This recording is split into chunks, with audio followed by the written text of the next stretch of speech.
Hi friends, ఈరోజు మనము how to calculate number of stirrups అనే టాపిక్ మీద డిస్కస్ చేసుకుందాము. ఇక్కడ కనిపిస్తున్నది మనకి బీమ్ యొక్క డ్రాయింగ్. ఇక్కడ వచ్చేసి కవరు, ఈ హారిజాంటల్ బార్ వచ్చేసి మెయిన్ బార్స్, అదేవిధంగా ఈ వర్టికల్ వచ్చేసి మనకి స్టిరప్స్. మరి మనకు నంబర్ ఆఫ్ స్టిరప్స్ కావాలి అంటే మనం ఏ విధంగా చేయాలి అంటే, మెయిన్గా మనకు స్పేసింగ్ తెలిసి ఉండాలా. ఎగ్జాంపుల్గా మనము 150 mm అనుకుందాము స్పేసింగ్. బీమ్ యొక్క లెంత్ వచ్చేసి 3 మీటర్. మనకి జనరల్గా బీమ్కి కవర్ వచ్చేసి మనకి ఎంత ఉంటుంది అంటే కవరు 25 mm ఉంటుంది. సో మనకు ఫార్ములా వచ్చేసి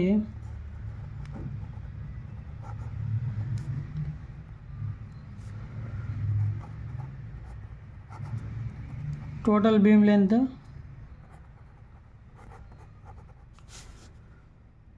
మైనస్ 2 సైడ్స్ కవరు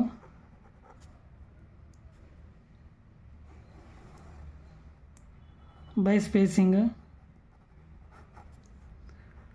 ప్లస్ 1 అనే ఫార్ములాను మనము యూజ్ చేసుకొని నెంబర్ ఆఫ్ స్టిరప్స్ అనేది కనుక్కోవడం జరుగుతుంది. మనకు వచ్చేసి టోటల్ బీమ్ లెంత్ వచ్చేసి మనకు ఇక్కడ 3 మీటరు.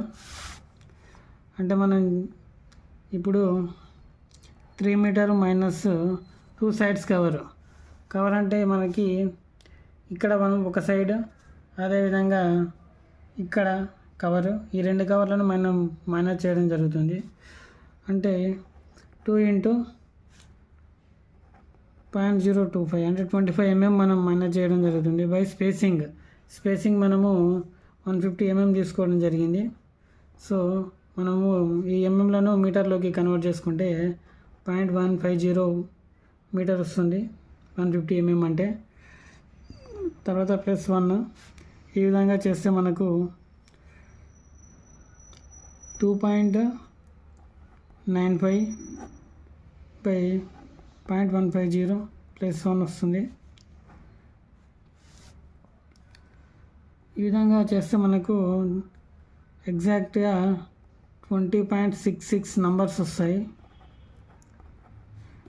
మనము 21 నంబర్స్ తీసుకోవచ్చు. అంటే టోటల్ నంబర్ 3 మీటర్ బీమ్ యొక్క లెంత్కి మనకు ఎన్ని నంబర్స్ వస్తున్నాయి అంటే స్టిరప్స్ టోటల్ నంబర్స్ వచ్చేసి 21 నంబర్స్ వస్తున్నాయి. ఈ విధంగా మనము బీముకు కానీ కాలాలకు కానీ ఇదే ఫార్ములా యూజ్ అవుతుంది. ఈ విధంగా మనము నెంబర్ ఆఫ్ స్టిరప్స్ అనేది కనుక్కోవడం జరుగుతుంది.